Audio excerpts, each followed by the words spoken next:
folks. It's Sarcasm Speaks. Jared and Bob coming back at you. A little bit of break for us. Nothing for you. And we survived. As usual, as we said, as always happens. It was a little touch and go there for a little while for some of those guys on Sunday getting home. But hey, you know what? Everyone still breathing. I mean, still Austin presented its challenges for everybody. Yeah. I think we all kind of no one got out scot. I don't think anyone got out scot-free. Yeah, no. Maybe Dickie, maybe Evil Jared, but yeah, maybe. I went down hard on the first night. I drank way too much on Thursday when we got there. And I was extremely banged up on Friday morning, and I did not feel good at all. And it was one of those things where I was like, I can't do this again. Like, I can't feel this way tomorrow as well. So finally got back to life on Friday. I didn't even know how I did it. I mean, we didn't make much movement on Friday, probably until like noon, between like 12 and 1 anyway. But I mean, me and Vinny went to get breakfast tacos, and then he went back to bed. I slept the whole time. Yeah. I was in and out of sleeping the whole time. Yeah. I didn't get off the couch till 2. Yeah. But right at 2:00, it was like flip switched. Let's fucking go. I'm back. Yeah. So I think because we were already out, right? We were on Rainy Street. Yeah. So we had gone out, I don't know, maybe around like 12:30. Oh, I jumped in the pool. I think that's what brought me back. The freezing cold pool, because the weather in Austin, not that much warmer than it was in Massachusetts, at least while we were there. We bring the shitty weather with us. The day we left, the high temperature was like 76 or something. Yep. While we were there, I think it was 72, 60, 62, 65. Something when like was that. It 72? The day when we landed. It was not 72 when we landed. No way. Yeah. Well, yeah. It felt a lot. It felt the warmest on Saturday, but that's also because you and I were in the sun all day walking around. Yeah. You know, it got to 30 that night, right? Thursday. Oh yeah. It got real fucking It didn't cold. drop 42 degrees. No way. Yeah. Well, yeah, that 42-degree drop sounds a little bit ridiculous, but I think it was like 60, maybe. Yeah. And then it was like, truthfully, because someone told me that Thursday was going to be the warmest day. That is not true. I don't know who told you. That was probably one of our drunk fucking friends. Yeah. Well, this was prior to going down. This was like, I don't think, well, Thursday, the day we get there is going to be the warmest day, and then it gets colder. I don't think that ended up working out that way. Yeah. Thursday was definitely the coldest. Well, either way, not that fucking warm in Austin while we were there. It was probably warm before we got there, and it was definitely warm after we left. It's like Charlotte. Yeah. So at one point, I forget what it was. Maybe it was Saturday morning.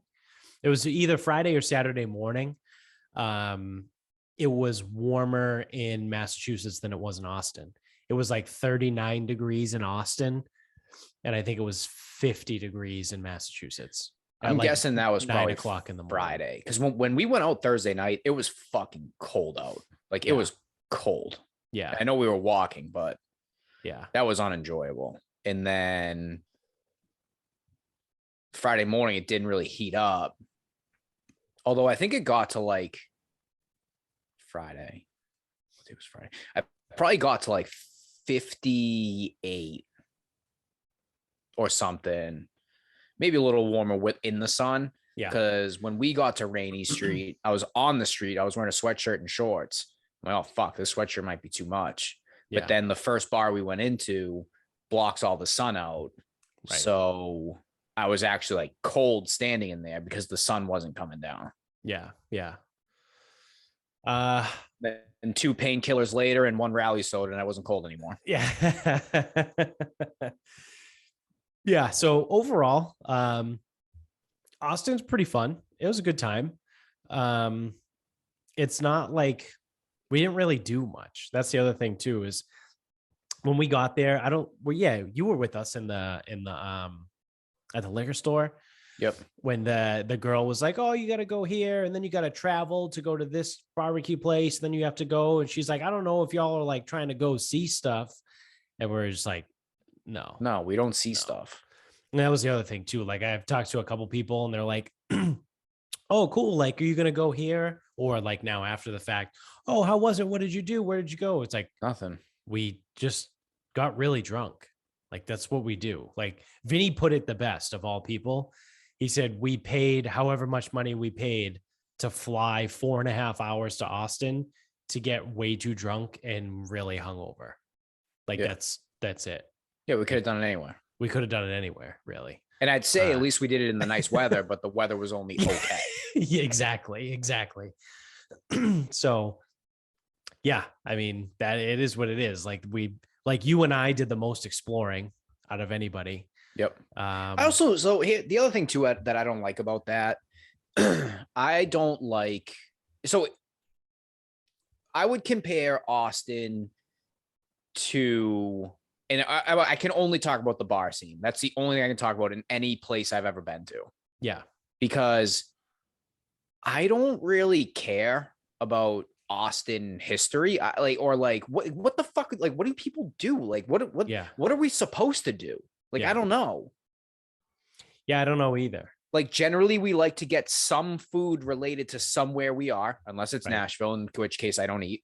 So, like, we went to Savannah. We got barbecue. Right. Did we get anything else? Probably not. I don't remember. I just remember being shit-faced in the smokehouse. Yeah. No, I don't think so. But what else did we? Okay, so we went to like River Street. Yep. That's like the little historic spot.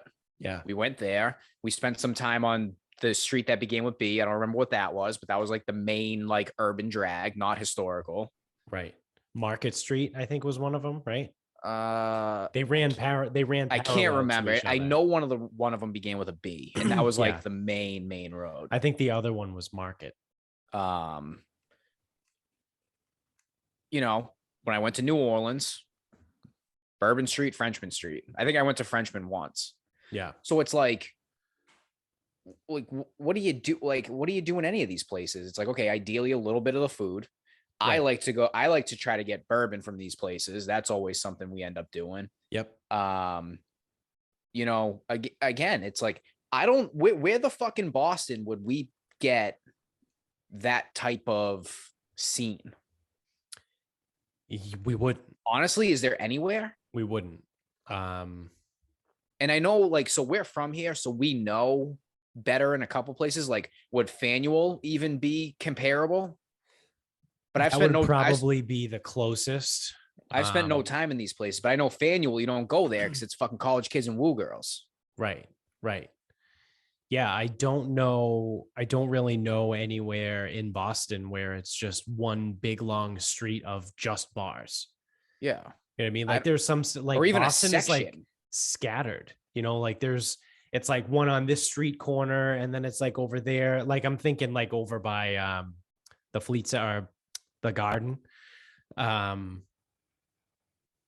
Like there's bars there, but like it's not like one full long street of bars. It's like no, and like there's a bar. It's like scattered. You know what I mean? They got to walk around the corner, or there's a stretch of like 3 or 4 bars in a row, and then like nothing for the rest of the street. It's like apartments or some bullshit. Yeah, I would say, or it gets super residential. Like yeah, for the length of Com Ave, like there's things, but not really on Com Ave. Right. It's like Tremont Street. There's things, but then there's like Suffolk Dorm, Lowe's movie theater. It's like random shit. Yeah. So it's like, in order to get like what you would consider like a bar scene, I don't know Boston. I mean, it would have to be what really. Yeah. I'm not super familiar with the Seaport. I just know like that. I think it's like that one road, Seaport. It's like Seaport Boulevard or something. I guess that one with the legals. That might be. I just know that area around Mezcal or Temezcal. Yeah. That's what I'm talking about. And legals. I think that's like Seaport Boulevard or something. Yeah. But even then, there's still only like 5 or 6 places. Yeah, I think it's more developed now, but I haven't been there in years, probably. Yeah. Yeah, I think the closest thing would be maybe Faneuil, like that area, because it's not just Faneuil, but also like the street that Patios is on. Like Dude, that. I don't know. I do not know Boston whatsoever. Yeah, and it's like I guarantee you, it I would know be the all of these equivalent. other places way better than I know Boston. It would be the equivalent of the North End with restaurants that are bars. Yeah, I like that comparison because I'm actually familiar with that. Yeah. Where it's like, oh, what bar do you want to go in? It doesn't matter. It doesn't It's matter. like, oh, do you want to get Italian food? Yeah, we'll go to the North End. Oh, where do you want to go? Doesn't matter. Yeah. Literally walk in anywhere and it will be good. That's probably the best example I could give for anyone out there that's listening, that's from around here but has never been to Austin. But that's Austin, that's Nashville. Yep. That's New Orleans. Yeah. That's Savannah down on River Street. Yep. That is not Charlotte. No. That is not Baltimore. It's not Houston either. Where the fuck else have we been? That might be it for us. Yeah, it's not really San Diego either. I haven't been anywhere, so. But even like so the whole like what are you supposed to do type of thing, like we're not a touristy group anyway, but even like for me personally, like when I used to travel like solo, when I used to just take my week vacation in March, like when I went to San Diego, like the most adventure-y thing I did was went hiking at Torrey Pines. Yeah. Like that was like I hiked every single trail in the Torrey Pines area and then like hung out at the beach for a little bit and like kind of went in the water. I went like shin deep in the water just to say I've been in the Pacific Ocean. It was just really fucking cold, by the way. But like other than that, like I walked around the cities. Like when I used to go solo, like I would try and find like a float place. So I would go and hit a sensory deprivation tank. And then I would just go sit at bars. Like I would literally go to a bar at 11 or 12 o'clock in the afternoon and just make friends with the bartender. And then just after like an hour and a half, be like, hey, so like, what's good to do around here? And they would give me some recommendations and then I would go do it. But like most of it was like, check out this restaurant or like go to this bar on this night, or like it wasn't like, oh, well, you really have to, take a trip to the Grand Canyon to make sure you get the view. It's like, yeah, no, it's, I could even say if you're from Boston or even within like proximity, if you're going to you should never ask someone, oh, what are you going to do there? Because that question sucks. Yeah. Because in Boston, if you want food, we have it. Right. If you want bars, we have it. You don't have the bar scene of these other places, but yeah, we have bars. Like they do exist. Right. We have beaches. Yep. We have history. Beaches. We have museums. Like we have all that shit. Yeah. All of it. Yeah. Salem's apparently a destination city.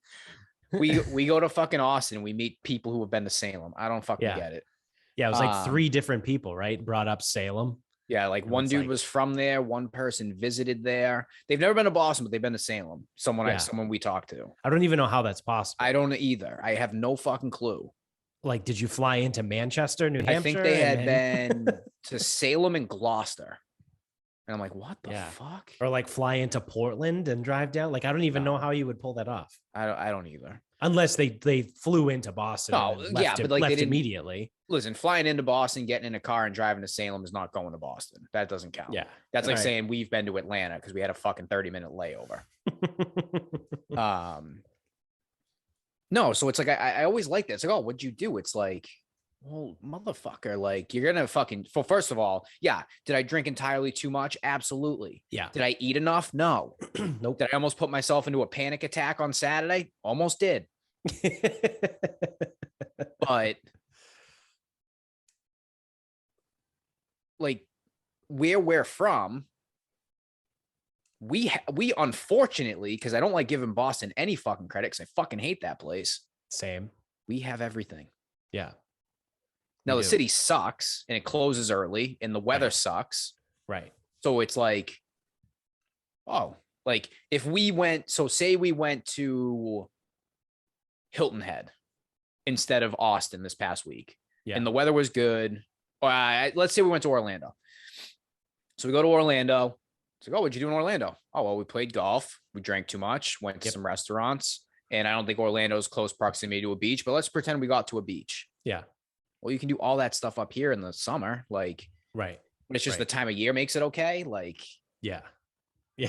That's why I hate that question. I fucking don't like it. Oh, what did you go do? So, I don't know. We got fucked Listen, we're a bunch too. of fucking booze bags. Like, what do you want from us? Also, we were there for what amounts to like 3 days. You know what I mean? Like, it was what I said to Amy when we got back. And I was like, because she has family that lives in that area. And I was like, I would definitely go back, but I would go back with you, like talking to her. And I was like, I would go back with you and like, I would hang out with your family and like, let them tell us like these random places that only the people that live there know about. You know what I mean? Like, they're like, oh yeah. And if her cousin or whatever was like, oh, you think Terry Black's is good? Well, you have to go to like, you know, Lil Pumpsy's fucking barbecue spot that's done out of a trailer in like fucking Bernie, Texas. And that's fucking barbecue. I'd be like, 100%, I'm in. Yeah. Let's go. But it's not like when we go, that's what I have to always remind people is like when we go places as a group, we're not going to sightsee. We're not going to be tourists. We're going to drink way too much and like maybe eat some food along the way. You and I stayed in Savannah on what was claimed to be the most beautiful street in North America. Yeah, yeah. And when we read that, what did we do? We started making fun of it. Yeah, that's immediately started making fun of it. Yeah, like, how can you beautiful street in North America? Where did they pull those statistics from? So we being asked that question, it's a dumb fucking question. It's fucking Mona Lisa Vito. It's a bullshit question. Like, yeah. What do you think we did? We drank too much. Yep. Again, didn't eat enough. Yeah. So that's why it's like, I mean, I can say what I got breakfast tacos every morning. So. I can say like, what'd you do? It's like, oh, you know, Stubbs in the grocery store. We went there. Yeah. To go, what else? It's like, I got bourbon I've never seen before in my entire life. Yeah, that was pretty cool. All things considered. Yeah. So that's I would say Austin has been the best bourbon town city that we've been to. Yeah. I would 100% agree with that. Charlotte's the worst. Yep. I would say Nashville. I believe Nashville was okay. Yeah, it was okay. Kind of sucked. I'm trying to remember. Savannah was number 2. Yep. But Savannah was only number 2 because of that one bar. Yeah. Because they had fucking everything. From what I remember, or whatever what was that place in the basement? That was okay, wasn't it? Yeah. Yeah, that was the speakeasy place. No, that was Charlotte. That was the speakeasy was Charlotte. That was fucking. I had to follow the fucking guy on Instagram. That was so fucking overrated. He wouldn't let me in the basement unless I follow. I'm like, hey man, like I'm here. Like you're gonna let me in. He goes, yeah, you gotta click the follow button though. Yeah, and I gotta see it. And I'm like, for real? Like I kind of don't want to do this anymore. No, there was a place in Savannah. We went there, I think. Once to drink, once to eat. Mm-hmm. It was just like down the stairs. Yeah. Perfect bar or something. I do remember that because when we went there to get food, we were a little too fucked up. Like we were a little too hungover. Like we didn't feel good when we left. Yeah. But in Austin, every place that we basically went to had some. If they had whiskey, they had something. Yeah. Yeah. And they had a lot of good stuff. Yeah, we hit 3 of the BTAC stuff. Oh, we hit 4. 4. Yeah, that's right. Yep. So we hit every single one of them. 4 out of 5. But handy. Yep. Which is a rye. Yeah. And we didn't even see it. So no. So yeah, if anyone's listening, that's like, what the fuck are you talking about? Buffalo Trace Distillery has like 5. What are they called? Yeah, the antique collection. The Buffalo Trace Antique Collection. Yeah. They're limited release. They release new ones every year. They're very hard to get. Secondary market, they're very expensive. Right. So I've never seen one for sale in person. I've seen one on display, not for sale in person. They're very good. And it's Eagle Rare 17 year. Yep. You can get the regular, the 10-year on the shelves, but that's a 17. There's Sazerac 18-year, which is the oldest bourbon I've ever drank. Delicious. Which is not the Sazerac that's $26 on the shelf. It's right. different. Yeah. George T. Stagg, which is not Stagg Jr. Right. And William LaRue Weller, which is not Weller anything. Right. Oh, and then Thomas H. Handy, which we have not had. Yeah. And that's a rye. Sazerac's also a rye, I believe. Yeah, but Sazerac was absolutely delicious. Because I don't like ryes. And when I drank that, I was like, all right, so I'll tell this story because it's fun. Friday, right? You got the first one? This is Thursday night. So Thursday night we go to the first place. So yeah, Thursday I've seen night. The William LaRue Weller, and I've never had it before. I poke you. I go, look. And I'm like, do you want one? And you're like, yep. So you still have your wits about you. So I'm like, all right, can I get 2 pours of the William LaRue Weller? She looks at me and she goes, yeah, do you know how much this costs? I go, kind of is what it is, right? She's like, and she laughs. I'm like, all right. So I get the tab. It was $40 a pour, 2-ounce pours. So $80 tab. Yeah, which is really fucking good for that's so truthfully, I would say that's good. If it was 60, I'd say okay, but that's pushing it. Yeah. If it was 80 to 100, I'd say that's too much. Yeah. And again, they were 2-ounce pours. Some places are only 1-ounce pours. Right. So the next day, we're in a different part of town. Yep. And we see the Sazerac. Yeah. And I think we both see it. And I go, dude, I have never even seen the Sazerac. I've only heard about it. I know it's one of the hardest ones to find ever. It's not an easy one to get. Yep. So he goes up to the bar. He goes, oh, do you know how much this is? And I don't know what you said. We either said it is what it is, or my response was, yep, it's kind of going to be what it is, right? Bartender laughs. Yeah. She goes, okay. She pours it out. She's like, all right, you want it open or closed? And I was like, you can close it. I hand her the card. I look at the machine and I think I'm fucked. I think I'm fucked up. Like, I think I'm cross-eyed already. I'm like, is that right? The card machine says $300. And I was like, holy fuck. That is absolutely fucking insane. So it ended up being $150 a pour. Again, it was a 2-ounce pour. Thank fucking God. But it totally fucking caught me off guard. Cause in my brain, the previous night, we went through the exact same scenario. Bartender goes, you know how much this is? Yeah, of course it is what it is. Like, doesn't matter. Sure. Fucking ring it. And it was $40 a pour, like $40 a pour is some of the guys in the group were like, wow. Yeah. Vinny. Yeah. Oh, we drinking bourbon? Oh yeah. No, that was, I go, like, someone had asked what we're getting. I'm like, I'm going to get bourbon. And he goes, oh, we're drinking bourbon. I'm like, you're not, or you drink whatever the fuck you want. Yeah. I ain't getting you this though. Right. Yeah, and then everyone's like, "Oh my god, $40!" As whatever. I mean, that's what that is. It's the BTAC collection. So whatever. So I will say $150 is fucking egregious. Yeah. But I fucking fucked you on that. I was just like, again, the exact same scenario. Bartender goes, and I'm like, yeah, fuck it, whatever. And it was not $40 a pour.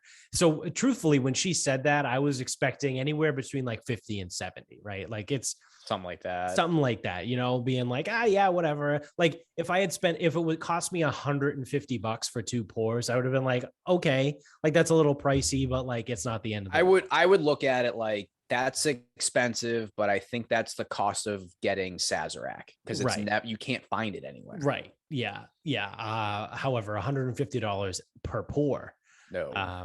That was not what I was looking to do. But that's what happened. And I couldn't say no at that point. Yep. It was poured at that point. Cards in. Yep. Poured. Yep. So I'm like, all right, sick. I guess I'm done drinking for the rest of the day. Yeah. So, We got through that, and then I would say, but then since I owed you now, because so in our bourbon adventures, I'm into it for $80. And I'm in for 300. You're in for 300. So I got lunch. That was like 60. Yeah. we spent fucking 10 times as much on bourbon as we did on fucking almost on it was one meal. I ate 3 meals of food in 3 days. So yeah, we spent almost the same amount on like a day's worth of being out that I spent on the one thing. You know what I mean? Like you bought lunch, and then you got the 2 other bourbons. Yeah. So then we got George T. Stagg, and we got the Eagle Rare 17. Yep. At the third bar, which we made sure we asked first. Yeah, I did. I almost did it. So I'm like, hey man, I gotta ask you, what's the Eagle Rare? Yeah. He goes, oh, it's 45 a pour. I go, give me 2 of them. Yeah. So then we told the bartender the story we just said, and he goes, oh yeah, what bar were you at? And I was like, I don't know. I said the name of the bar. It was something on Rainy. I don't remember. I don't even remember where we were. I don't. Oh, it was across the street from the shipping container. Oh yeah, yeah. And he was like, yep, no, that sounds about right. He goes, as soon as you cross the highway, everything gets way more expensive over there. He goes, this side of the highway, we like to keep things a little bit more, reasonable and affordable for everyone. Yep, sure do. Well, we should have stayed on this side then. Yep. Well, we wouldn't have found the Sazerac. No, that's true. That's true. And truthfully, we may never see it again. That's fair. Yeah. And honestly, I'm so scarred by that. I may never purchase it again. Like that might just be one of those things. Like I've had it. It's probably the second best bourbon I've ever had. It's definitely top 3. But yeah, it might be a one and done. Well, that's why I didn't get Pappy at any of those places. Yeah. Which, first of all, we would not have been able to afford it at one of the places. If the Sazerac was $150 a pour, what was the fucking Pappy gonna be? Right, exactly. And then at the Grackle, they had a couple. They had the 23, the 20. Yep. The family, the old Rip, which is a 10, and then the family reserve, which is a 12. Yeah, it's either 12 or 13. I knew none of those were going to be as good as the B-Tax. Right. And we were going to pay a lot more for it. Right. Because I've had the Pappy. It is the best bourbon I've ever had. It is what did we pay? Yeah, it's a worse value than the Sazerac. Yeah. Because that was a 1 ounce pour for $100. Yeah.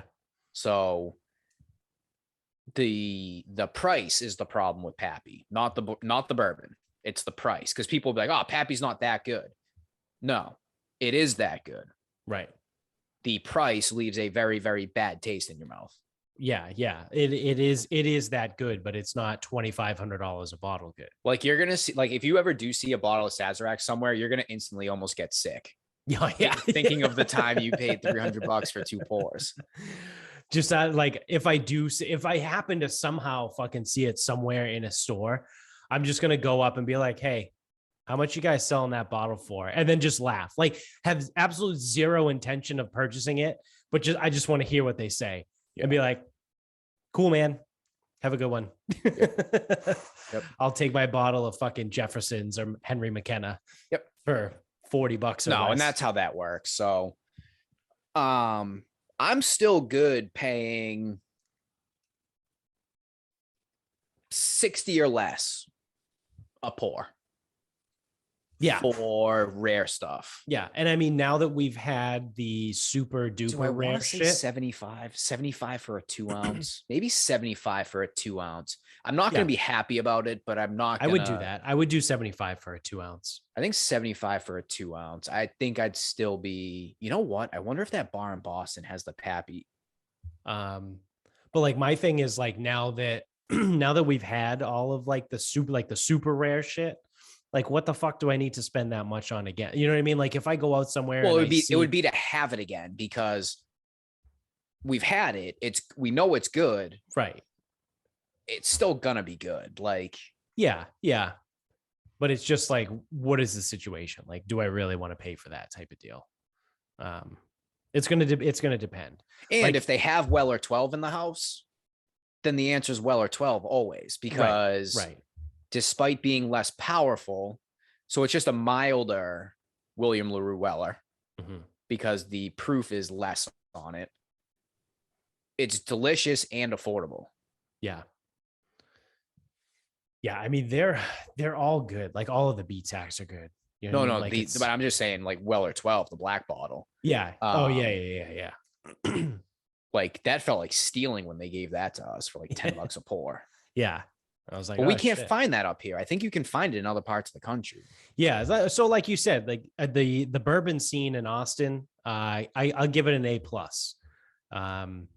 The value is pretty solid. Again, outside of that one bar, as long as you stay on the east side of the highway, the value is very good. But the selection is the selection is A+. Like the value, I might give it an A-. But overall, solid A+. Like it very, very good. Like if you're into bourbon, and you're looking to travel somewhere to find good bourbons, I haven't been anywhere better than Austin. So I just pulled up Oak. Is that at the Copley Fairmont Hotel?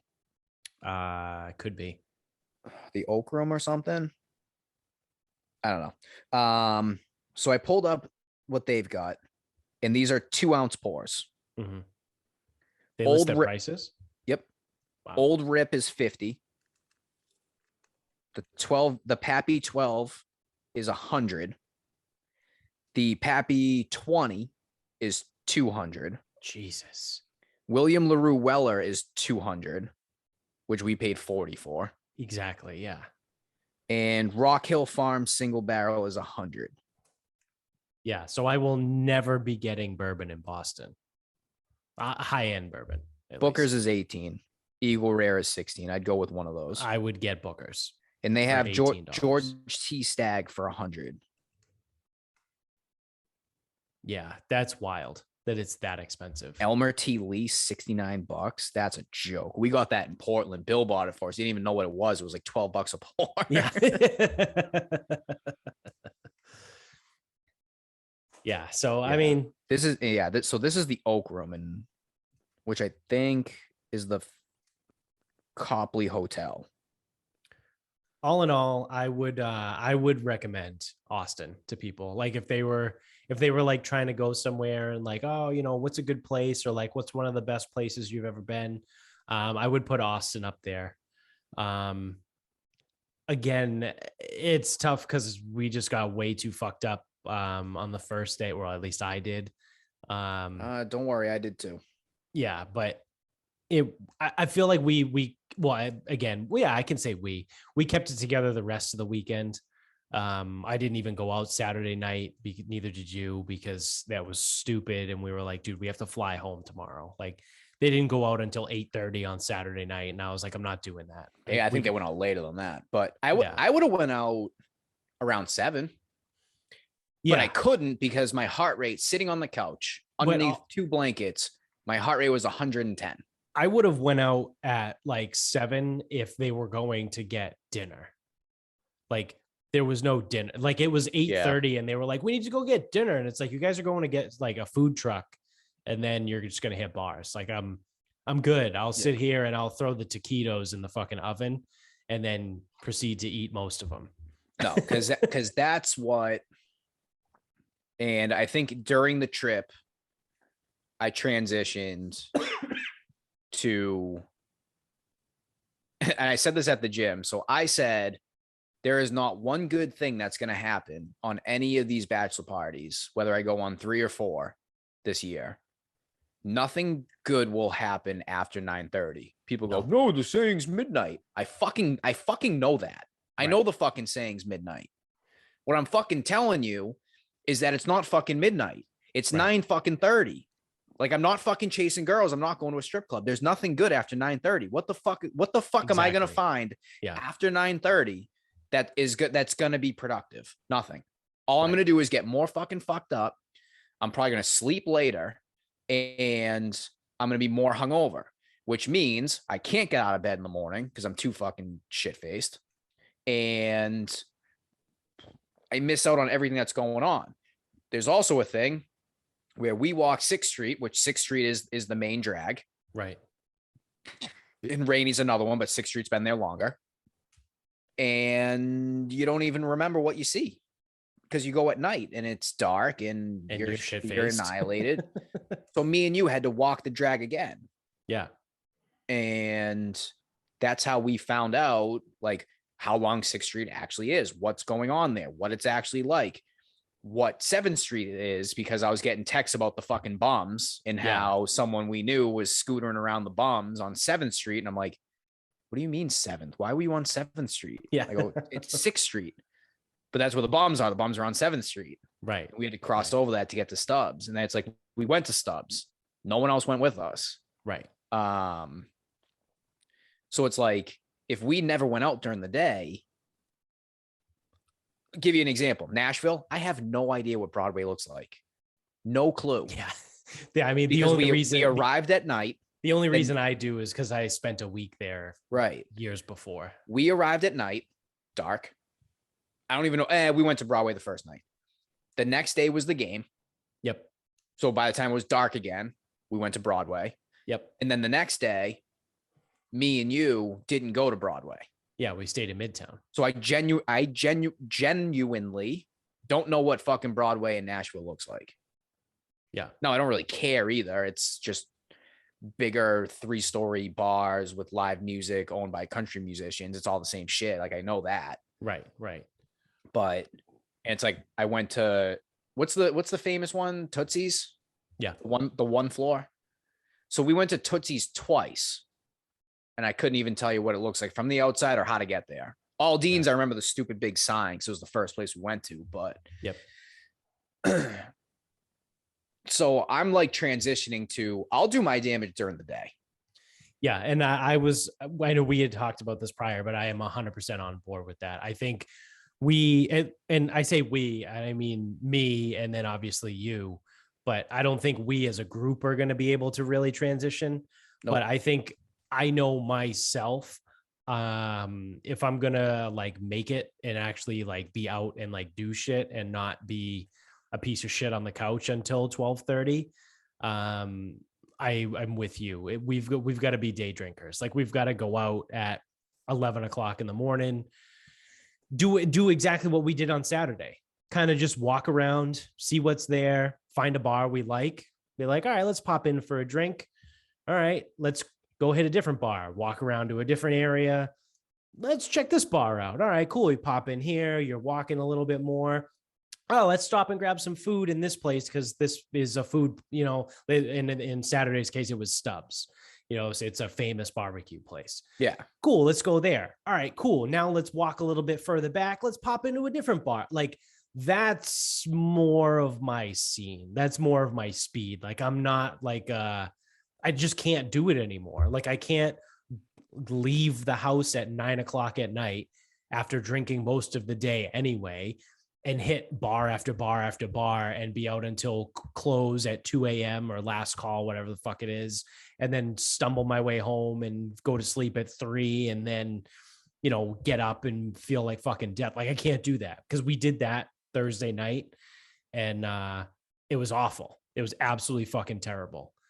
So yep. I am 100% on board. We need to be day drinkers. And it's like, again, there's not one good thing is going to happen later.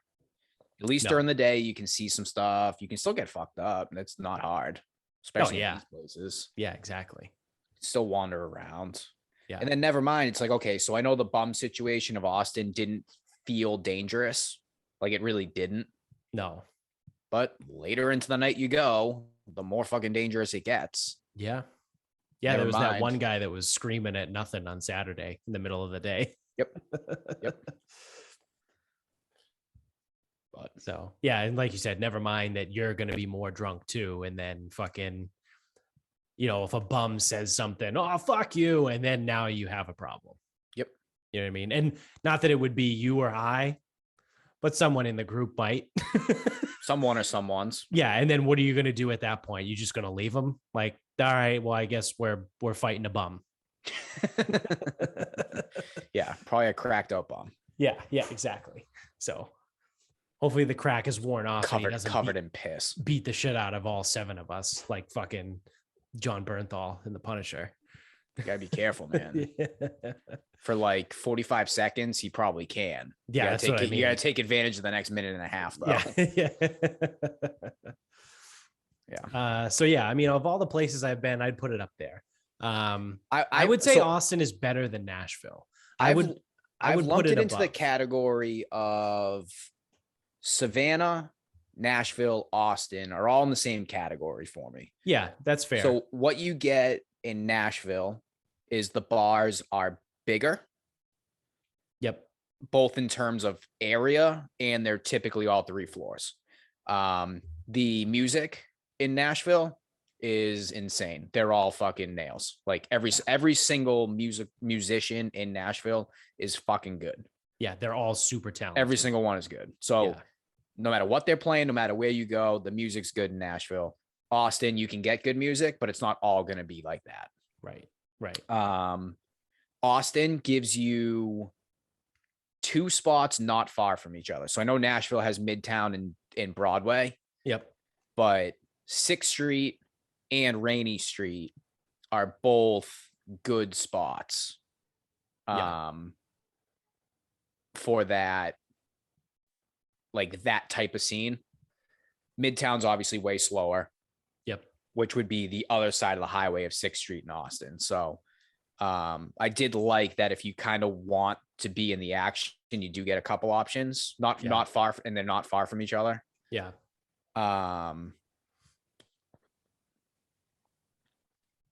If I had to go back, I don't know, dude. I look at them very similar. Very similarly. Yeah. No, I see that and I agree. I think for me, I put Austin above Nashville. And I put it in the tier with Charleston and Savannah.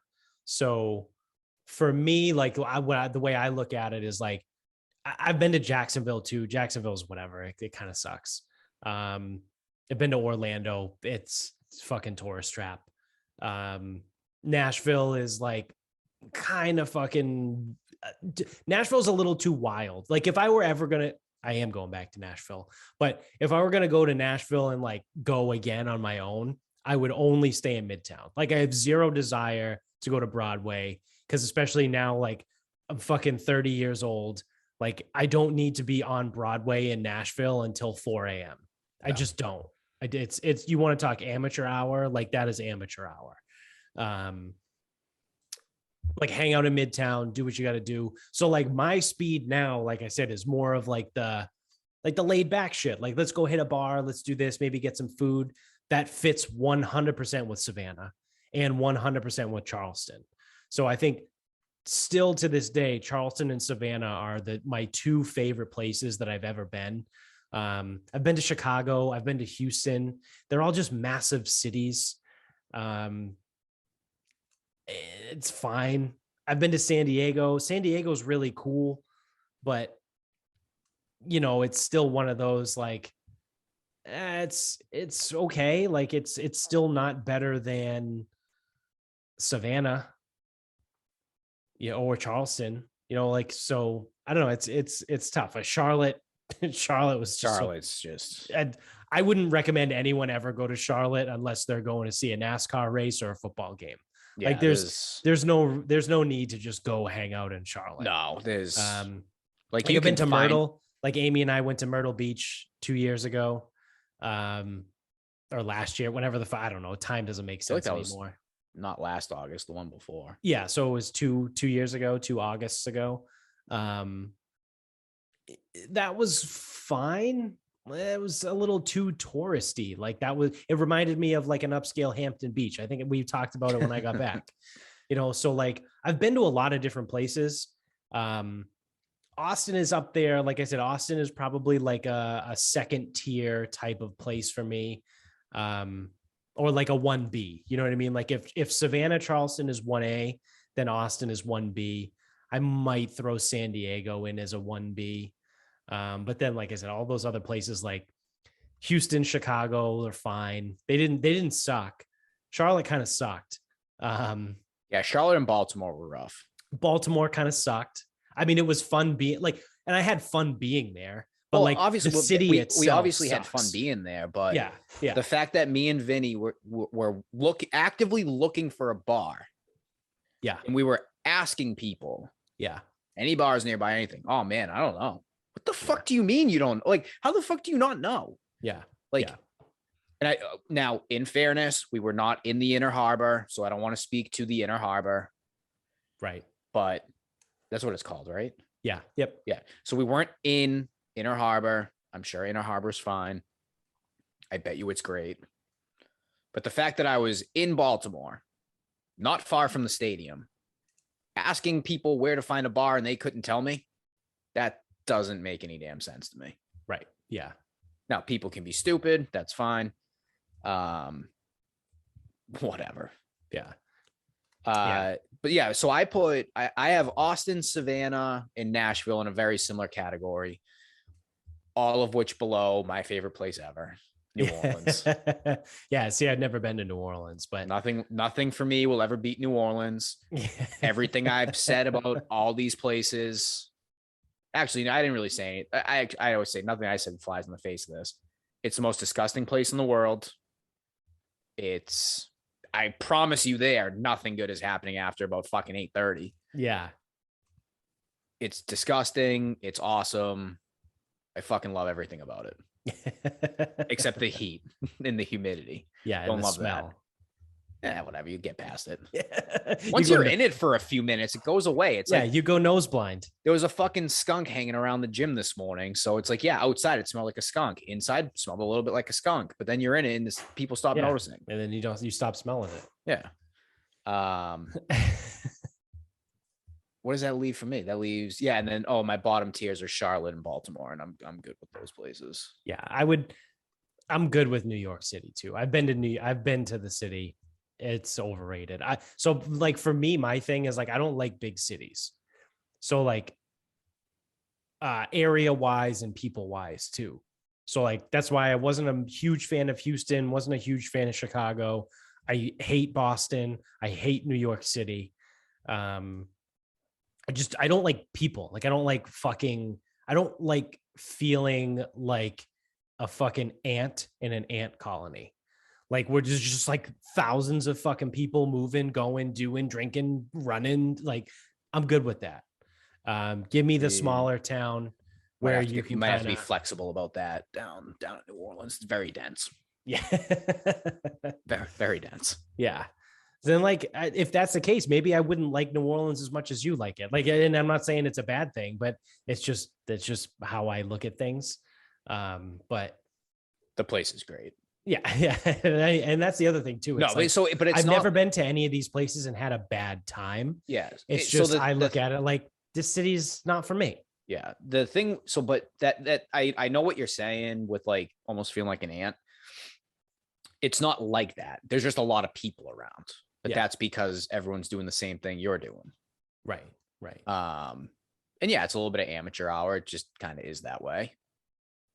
So again, that place is phenomenal. Well, there's a little bit of an understanding, I would imagine, with New Orleans that's kind of similar to like a Vegas, which I have zero desire to ever go to Vegas. But like people that go to New Orleans are going to New Orleans to get fucked up. You know, like people that go to Savannah, Georgia are going like maybe to play golf. Maybe they're going to get fucked up. Maybe they're going to look at history. Like maybe they're going to do shit. Like anyone that's going to New Orleans, like everyone's going there to get fucked up. Like no one's going to New Orleans to be like, yeah, I'm here for the gumbo. You know, like no one goes to New Orleans for the gumbo. Like you go to get fucked up on bourbon. I will say, depending on what interests you, there is actually more to it. I'm sure there is. But like 99% of people are going there. So that's the thing. Street. You're probably going to get hammered. Yeah. But if you like art, in weird things. Yeah, because I know they have the big like voodoo culture thing. Yeah, and they have like the vampires and witch culture. In like the haunted, you have the haunted properties, whatever. Yeah. Like literally the real estate says haunted on it. Sick. Like it's fucking nuts. Yeah. It is old. Like it's got old buildings, old architecture, Jackson Square. Like it's got some of that stuff for people. I think there's a garden district. Like it has some of that for people. Yeah. So it's like, it's there. Don't worry, it is. But there is also an understanding that, yeah, you're probably getting hammered. Exactly. Yeah. Oh, I've been to Denver too. That's another place I've been, which was fine. Denver's fine. It's a little too hippy dippy for me. Yeah. But you know, that was Denver is cool. I'd put it like mid-tier. But you know, it's like one of those things like for an example, right? Like if I were to go back to Denver, like I'm not going to Denver to like go skiing on a mountain or something. You know what I mean? Like I'm going to Denver to like hang. I actually, when I went to Denver with Derek, however many years ago this is now, it's because Derek's brother lived there and Joe Rogan was doing a comedy special in Denver. So it was like a 2-for-1, like, or 3-for-1 really, because we got to take a vacation. We got to go to Denver and stay for free with his brother. We just had to pay for flights and shit.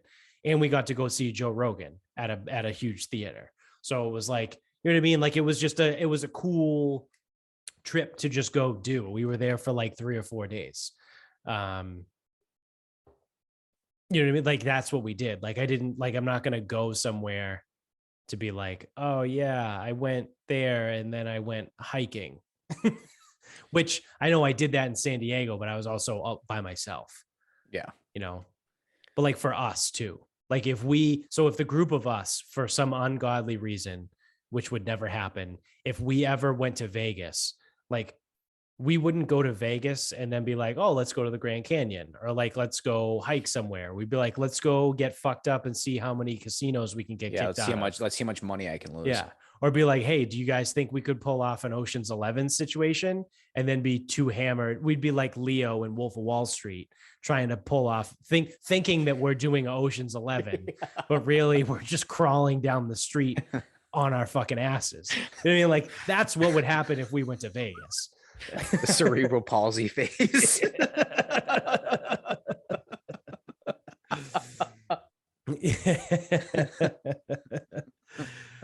But it's different. Like if I went somewhere different, or like if I went somewhere with just Amy, or like you and I have taken trips before and we've gone and we've done some stuff, but like still, like I'm not like a sightseeing guy. Like I want to go, like I'd rather go and like find the places where all the locals go, because that's what's good, right? The people that live there know what's good.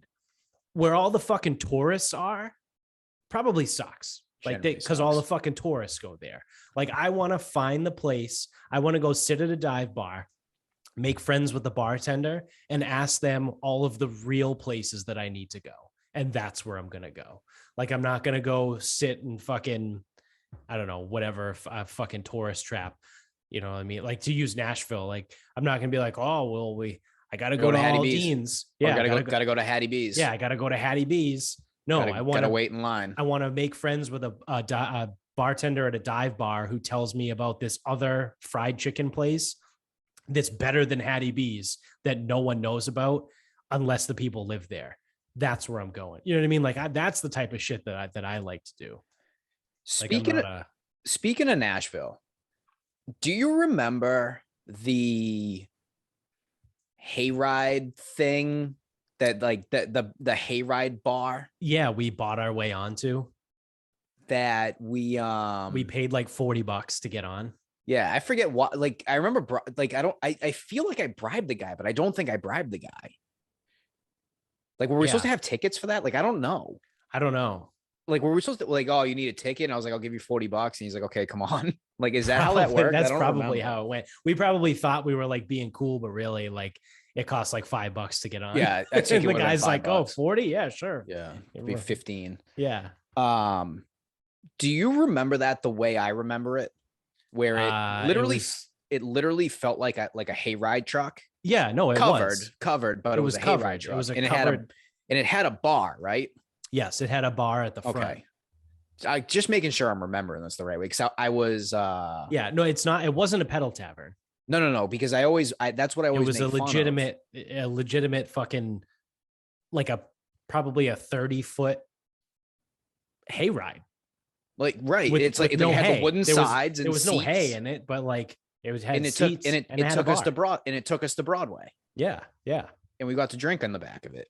Yes. Okay, I'm just remembering. I wanted to because someone mentioned that in Nashville. It's like, oh, we're gonna do pedal carts. No, fuck the pedal tavern. No, I go and I know I don't have to pedal. I'm not pedaling. I don't fucking want to pedal. Yeah, exactly. I just want to drink. Well, you don't have to pedal. I know that. Yeah. The idea of it fucking sucks. Sorry. But I would take the hayride bar again. And they're like, what? I go, I don't know, dude. I go, it's like, it was some truck that had a bar and it felt like a hayride, like wooden sides, had a roof, like bench seats in there. And we took that into Broadway one time. They're like, I've never seen such a thing. I go, I don't think I'm making it up. Yeah, no, I'm pretty sure it happened. Sure there, unless we lived through like a Polar Express type of situation. No, because I remember a beer bottle going rattling around because I let it fucking tip over because I put it beneath my feet. Like I know, I remember that. Yeah. No, we were definitely on it. Yeah, but I remember for whatever reason, I think we were supposed to have tickets, and that's why I had to pay the guy to get on. Yeah, I forget. Yeah. But it is funny though, because most people are just automatically are like, "Oh, the pedal tavern." Like, no. This was a hayride. This was a legitimate, awesome. Like I said, it was like a 30-foot fucking truck. You just hop in the back of. Yeah, that thing was sick. Yeah, that was fun. Yeah, I forget how oh, you know what? I think I was talking to Michaela about that. She's like, I have no idea what you're talking about, and I'm like, well, I think I do. Yeah. I mean, I mostly do. Yeah. Let me see. What do I even have on here? Well, I guess before we start wrapping things up, two quick things, and then we can get to final thoughts. An update on our mandate tracker. Because again, in our world, we've been gone for like, I don't know, it's been like a week and a half since we've done a recording. Yep. So Illinois, the whole state of Illinois has been, they're done. They're totally done with everything. They said no more masks, not even in schools. So schools are no masks. Illinois is all set. They're all set with that shit. The fine city of Boston has dropped their vaccine mandate. So you no longer have to show a vaccine card in order to get into businesses in Boston. They dropped everything except for masks in schools, because we know that kids are the ones that spread this, right? Yeah. Of course they do. And they have the most problems because we have 2 years of data now that shows us that kids are the problem with COVID. So we have to keep them masked in schools. Yep. Makes a lot of sense. Also, Boris Johnson, the prime minister in the United Kingdom, which we talked about before when they dropped whatever they dropped a couple of weeks ago, done, 100% done. He came out and said he removed every single COVID restriction. So as far as the United Kingdom goes, it's business as usual. Now, again, in all of these situations, private businesses can do whatever the fuck they want, but like the government mandates are gone. So as far as like most people are concerned in the UK, it's December of 2019 right now. It's fucking whatever. Go back and do whatever the fuck. There's not one single government regulation left in the United Kingdom. Canada's in shambles right now. They're making themselves look really bad. But you know what I will say is I think they're taking one for the team, because they look so bad right now that I think, at least in the United States, potentially in Europe at least, we'll say Western nations, they're kind of looking at Canada being like, oh shit. So that's what happens when you take this too far, huh? Yeah. Well, we don't want to do that. So we're just going to bail on everything. We're just going to bail. Canada has decided to double down on everything, and they are in a rough spot.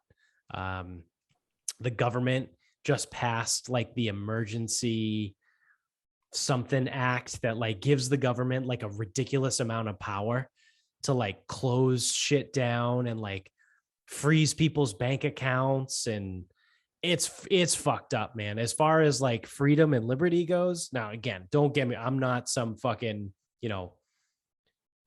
freedom flag waving crazy motherfucker, but I'm an American and I like freedom, is essentially what it comes down to. The shit that's going on in Canada right now is not no bueno. That's mucho no bueno for our friends to the north. So it's not good. Not good. So outside of that, I actually have a question for you. What the fuck is going on with Phil Mickelson? So he came out kind of without seeing exactly what he said. He kind of came out in support of the Saudi League, right? And a little bit critical of the PGA Tour. And since like DJ and Koepka and Bryson and all those guys basically said they weren't going. Yeah. The Saudi League's basically dead at this point. Without those guys, there's nothing. So Phil came out today and kind of backtracked his comments. But he did it in like a very like narcissistic way. Where it's like, I've been saying we've needed change this whole time, and look at all the things, and like, I don't know. It was really weird. Yeah. So you can really, again, if you want the specifics, you got to go find it. But basically, he was very supportive of the Saudi League while being critical of the PGA Tour. And then now that the Saudi League basically looks like it has no support from the best golfers in the world, he kind of backtracked off of that. Okay.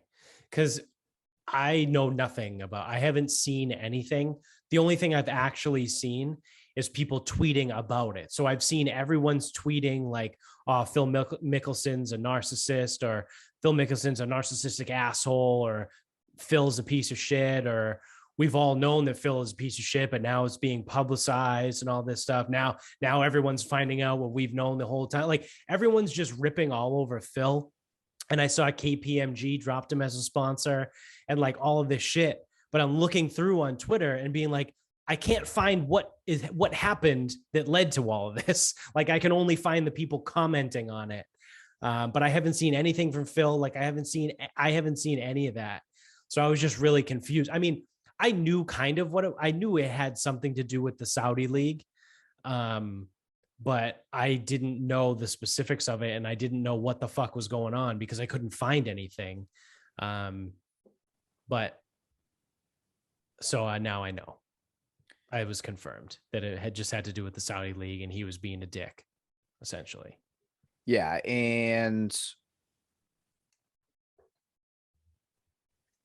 I'm trying to quickly, because so my thing, like when I saw the thing about KPMG dropping him as a sponsor, that's when I was like, what the fuck happened? Like what did he actually say that caused him to like now lose sponsorships? Well, one thing he said with Alan Shipnuck is, that's a fun name. He goes, so this is with the fire pit. He goes, they're scary motherfuckers to get involved with. We know they killed Washington Post reporter Khashoggi and have a horrible record on human rights. They execute people over there for being gay. Knowing all of this, why would I even consider it?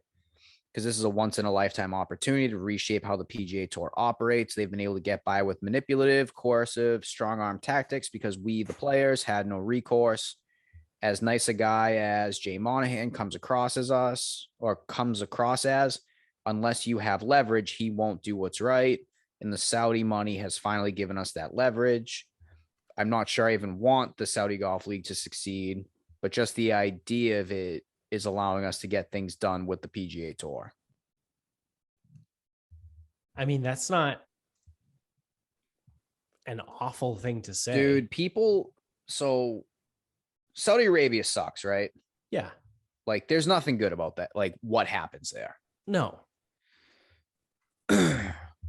Like, whatsoever. Nothing good. But people over here need to fucking get over themselves. They really, really need to fucking get over themselves.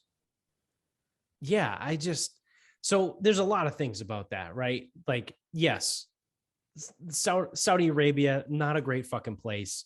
I think they just allowed women to apply for driver's license in 2017 or something.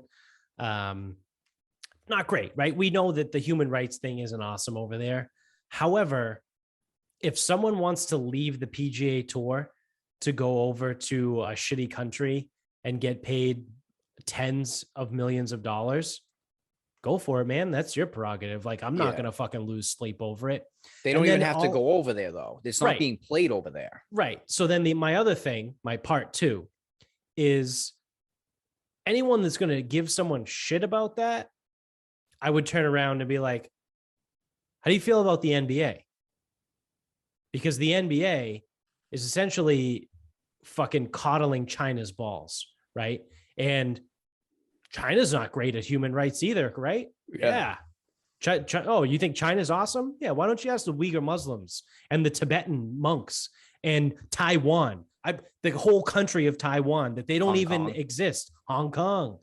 Tiananmen Square was great, right? Back in the 90s or 80s, whenever the fuck that happened. I don't know what you're talking about, man. Yeah. Yeah. No, China's awesome, right? Oh, yeah. Well, the NBA literally has scolded owners and fired people over shit that they've said over China. So the NBA is, they're fucking, their balls are held by China. So my thing is, you're not okay with someone going to make tens of millions of dollars in a Saudi Arabian golf league, but you can't find any fault with the NBA and China. Oh, yeah, okay. Okay. Well, again, right. I see what we're doing here. Yeah, it's convenience. And then, look at where your stuff is made.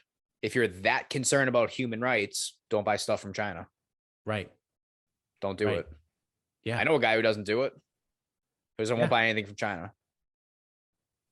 Like, all right, there you go. Credit to you, man. And he has every right to do that. You know what I mean? Like, but then if he wants to talk about those guys shouldn't go play in Saudi Arabia because of human rights, and when I'm like, oh, do you buy stuff from China? Like, whatever. He goes, no, I don't actually. Right. So good on him. Hey, then you know what? You fucking got me on that one. Yeah. But yeah. And that's the thing. Like, if you're consistent, like if it's the same person out there shitting on someone going to the Saudi league that also has a problem with China and its relationship with the NBA, and even you want to take it further and say the relationship with Hollywood, I'm good with that, man. Like, if that's the case and you're consistent, you can bitch all you want, because you're at least being consistent across your values and your views and your morals, where you're like, oh, these places that have human rights violations and all kinds of fucked up shit going on, yeah, I don't want anything to do with any of them. But it's the people that are like, well,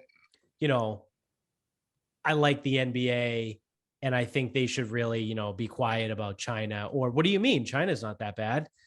And then turn around and be like, well, no, you can't go to Saudi Arabia, or vice versa. Right. Someone that's going to be like, yeah, man, go to Saudi, but then be like, oh no, China's fucked up. It's like, well, you got to look at it like these dudes are going to make tens of millions of dollars. Do whatever the fuck you want to do, man. Like, me personally, would I go play in either of those leagues? Probably not.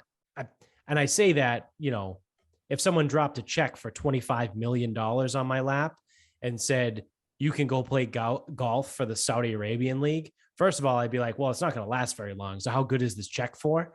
And the second, I'd be like, I don't know. Like, I'd think about it for a minute. You know what I mean? I'd be like, I don't know, dude. Like, it's fucked up. But Yeah, well, you got to that, and that's the thing is, I'm also not in that position. For those guys, you have to at least consider it. So it would almost be.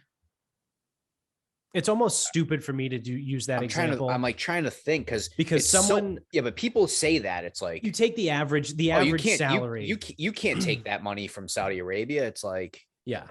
Well, you take the average salary for someone in this area is probably like $50,000, right? So if you drop a check for $25 million on their lap, obviously that's fucking insane. Like, that's a ridiculous situation to be in. But if you're in someone on the PGA Tour who makes 15 million and they drop a $25 million check, like, that's a lot more palatable to be like, nah, man, you can take that extra 10 million and keep it, because I'm gonna stick with the PGA Tour. Like, so you're really comparing apples to oranges there. And I know I said, like, I don't know if I would do it, but it's a dumb scenario, because one, it would never happen because I'm like a fucking 25 handicap.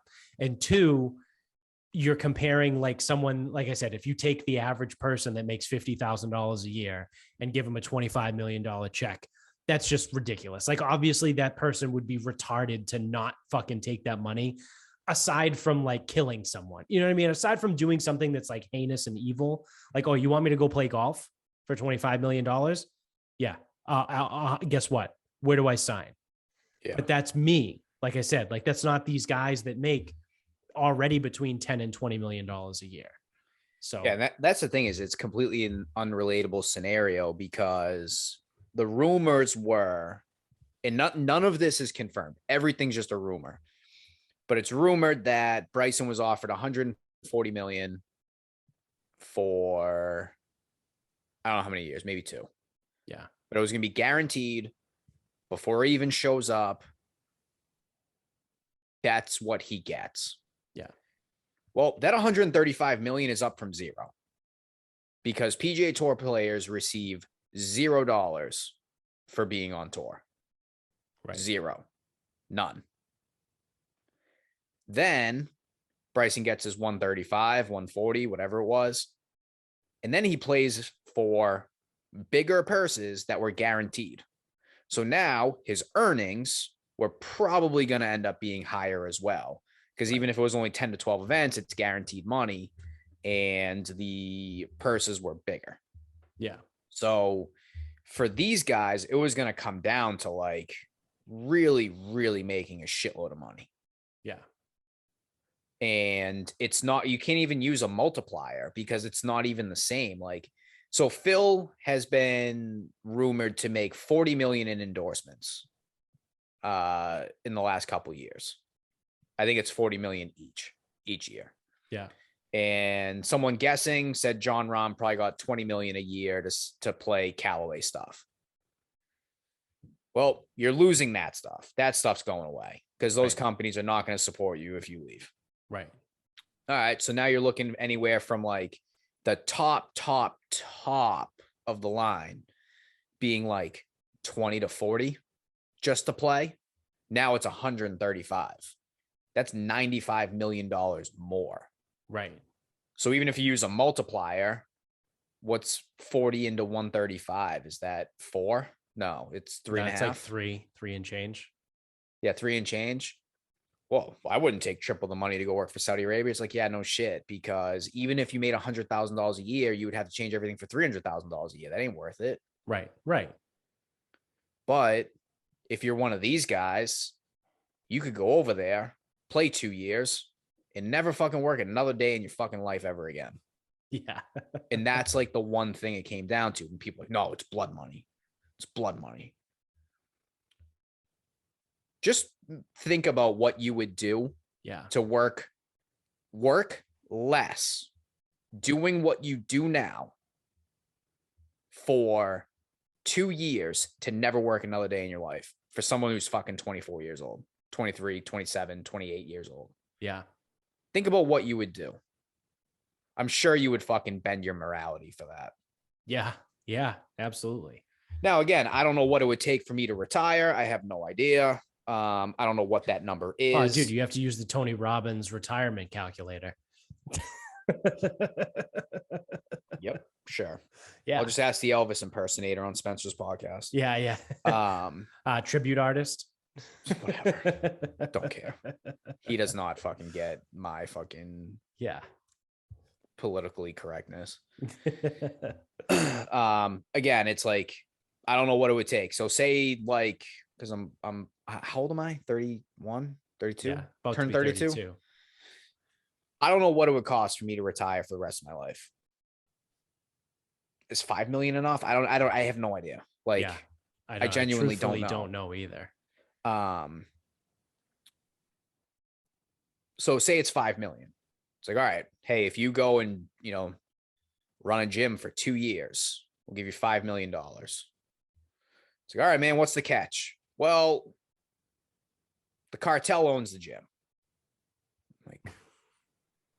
I'm like, all right, well, I might not do that for fear of being killed by the cartel when I'm done.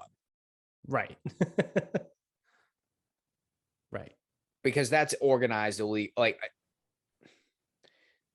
I'm going to be whatever. It's that is organized crime. Yeah. Now, someone will tell me that the Saudi government is organized crime. I know, but it's the government of Saudi Arabia. Yeah. It's not the gangs of Saudi Arabia. Right. Despite how bad they are, they can't just go do whatever they want.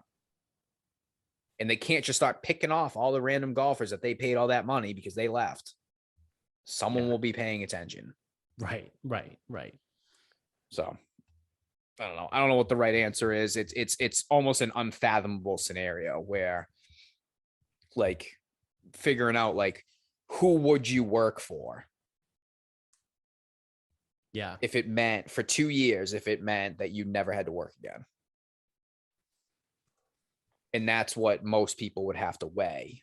Yeah. I mean, for me,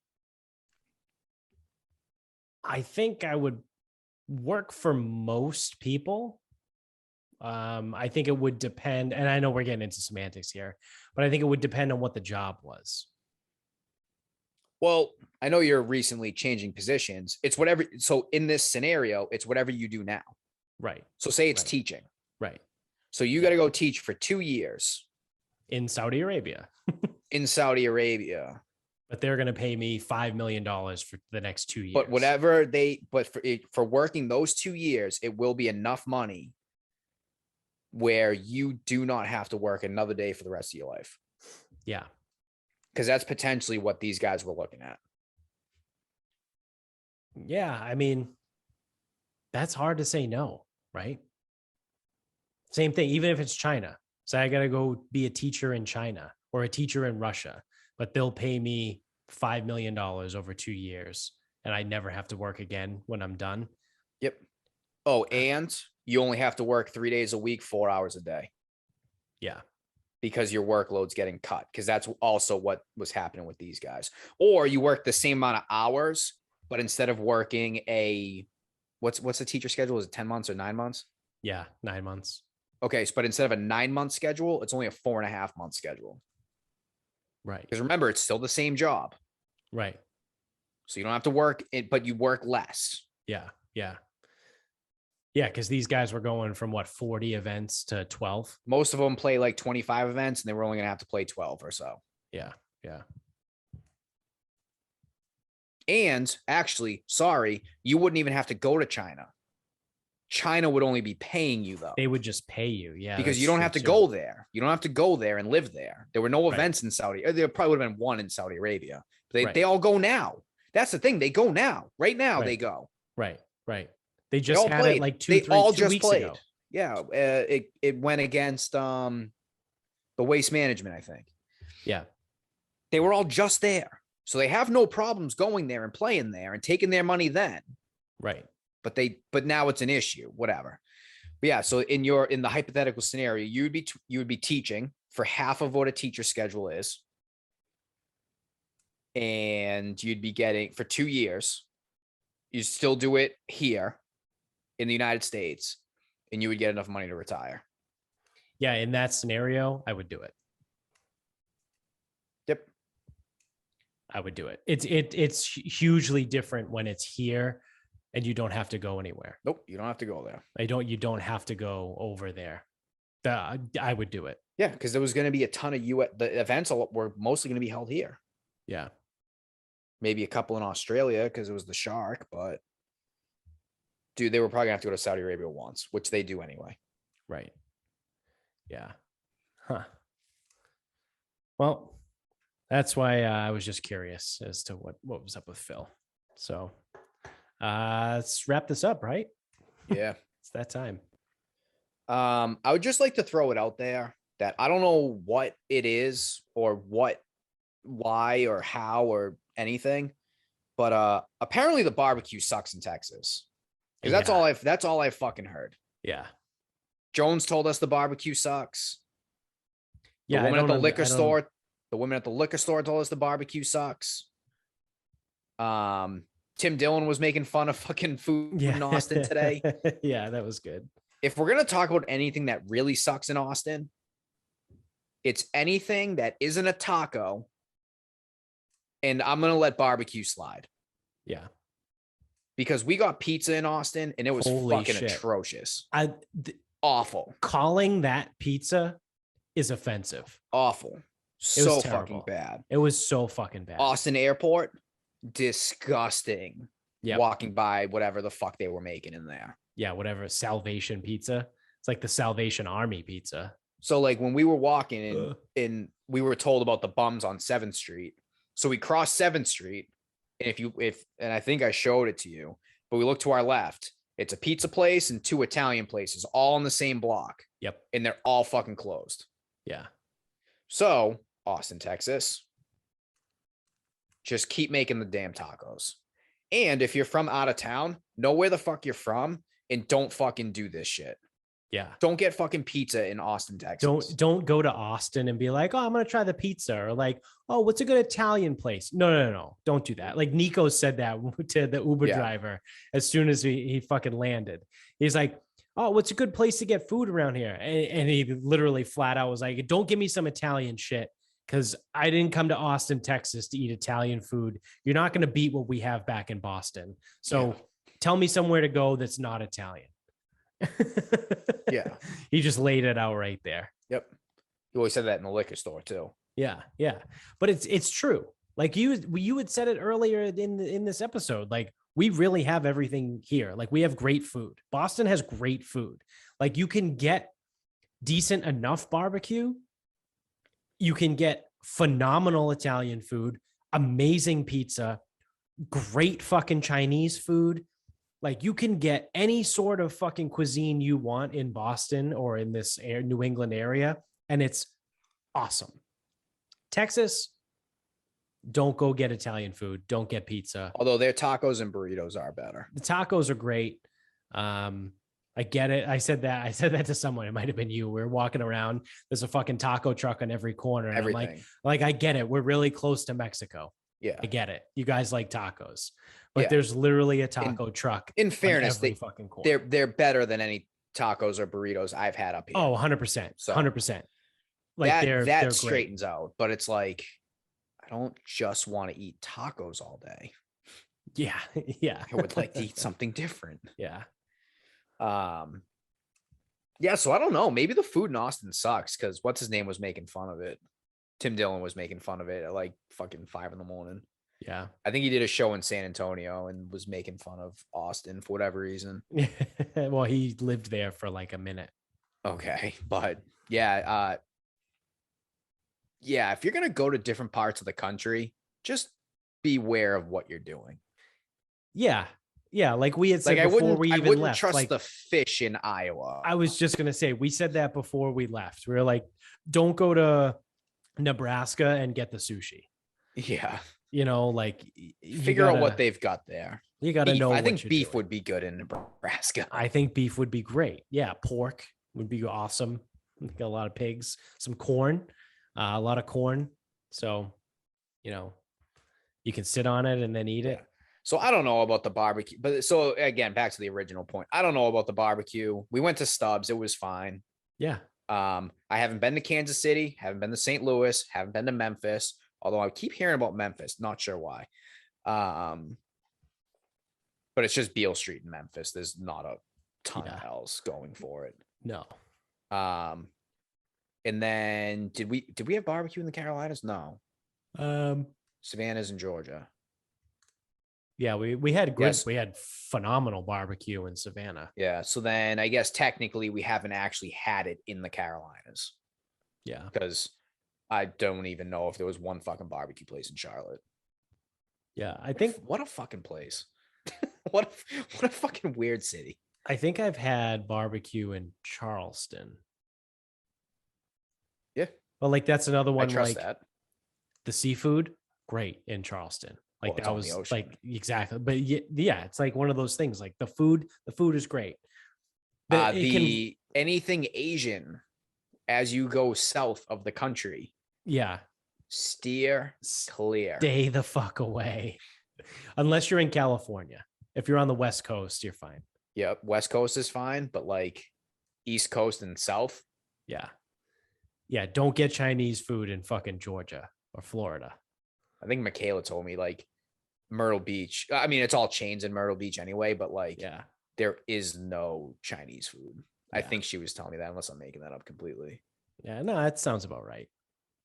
So, and if it was there, probably not looking to eat it. Yeah.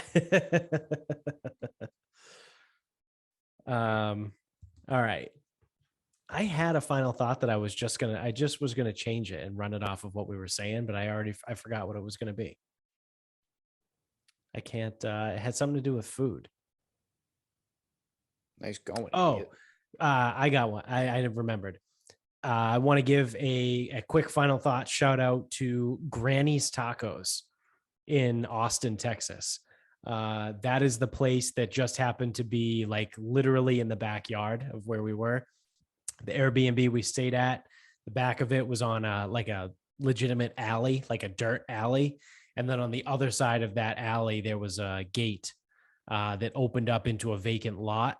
And Granny's Tacos truck was in that lot. So it was an awesome walk for about 3 minutes every morning to go to Granny's Tacos and get breakfast tacos.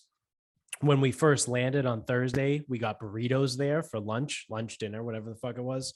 The burrito was fucking incredible. The breakfast tacos were great. I got different ones every day, mix, match, do all this stuff. Phenomenal. So the tacos are great, but in particular, Granny's Tacos. If you guys are ever in Austin, over on East Chavez. Cesar Chavez. Yeah, East Julio Cesar Chavez Street Road, whatever it's on called. The corner of Chacon. Yes. Or before you get to Chacon. Yeah. So yeah, and it's honestly that was the best burrito I've ever eaten in my life. Phenomenal. Like, hands down. Yeah. Oh, dude, you ever been to Anna's Taqueria? Yeah. Anna's can fucking blow me. Sure have. Yeah. And hey, that's what I thought of. Yep. Yeah, way fucking better out of a food truck. So shout out to Granny's Tacos. All right. Well, that is going to do it for us. Thank you for watching. If you're on YouTube, make sure you click subscribe, give us a thumbs up, hammer that like button, like Spencer would say. Thanks for listening wherever you're at, whatever streaming service you use. Again, like, rate, review, all that fun jazz. You can get us on Instagram at Sarcasm Speaks Pod. We're on Twitter at Sarcasm_speaks. The Facebook page is Sarcasm Speaks. Our website's up and running, kicking ass, taking names. Thank you to mybookie.com. Use our promo code SarcasmPod at mybookie.com to double your first deposit up to $1,000. Also, thank you to grillyourassoff.com. Same promo code SarcasmPod. Saves you 15% off every single order, every time you check out at grillyourassoff.com. So until next time, good night, everybody.